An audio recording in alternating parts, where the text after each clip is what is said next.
Today I'm going to be talking about tips that would help you successfully go through your visa interview. So this is if you have an interview to go to. These tips will actually help you, so I'd urge you to follow us on Instagram, subscribe if you want more videos like this, and we'll keep them coming.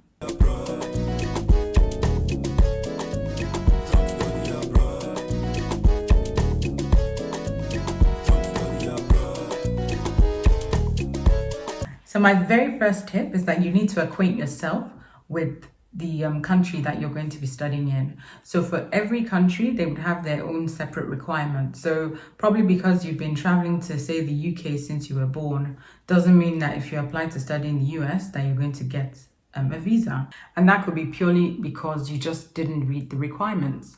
Different countries would have different bank statement requirements.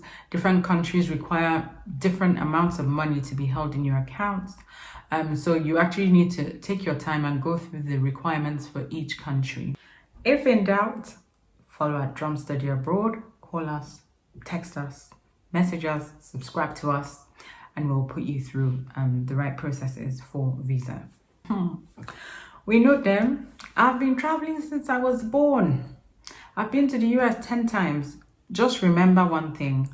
Even if you've gone on a visitor's visa, usually the rules for study visa is slightly different. If you are going for a work visa as well, it will also be slightly different. So just purely because you have a good travel history doesn't equal that you're going to get a study visa. You actually have to read the requirements, understand them, and implement them properly. It's always weird when people, call us on the phone or, try and come to get consultancy advice, and they're asking, well, if I'm going to study in the US or if I'm going to study in Ireland, do I need a bank statement? Please, you do. You so do. Everybody does, okay? You can't, no country is going to admit you into their country without you showing your ability to be able to pay. So you have to have a bank statement, and you have to know what the bank statement rules for whichever country you're going to study in is. This is really important.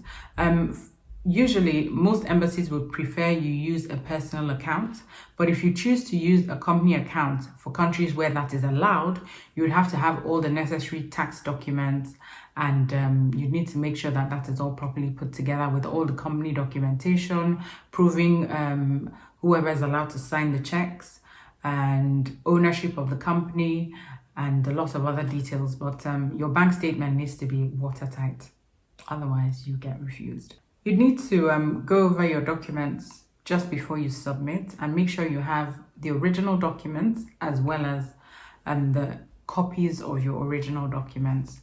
So most embassies would like to see originals as well as the copies, which they'd keep. Most of them will return your originals back to you once your application has been considered. So just bear that in mind. Those of you that want to be going for visa interviews using African time, already they don't have your time, so make sure you actually go on time. Make sure you do not use African time. You have to be on time. If you have a visa interview, you should be there at least like an hour or even earlier. There's no excuse. There's not going to be, they're not going to give you, if you've paid for the interview and you miss it because there was traffic, that one is your business. So you actually have to be really conscious of time and make sure that you arrive to your interview, your visa interview, on time. That would also help. During the interview, make sure you answer questions carefully and clearly. And let me also add, intelligently. When they ask you, how are you? Don't go, fine. Try and engage. Try and make longer sentences. How are you? I'm fine, thank you. How are you? That would also, make them feel, don't appear to be too nervous. And try not to muffle your words. Speak loudly. If you're someone that knows you don't speak well, try and, practice. Open your mouth. Speak. Okay? Get it? So it's really important that you know about the university you're going to be studying in and the course you're going to be studying in. It's no good for you to turn up at a visa interview not really knowing too much about the university, scanty details. They say, where is the university located? You don't know.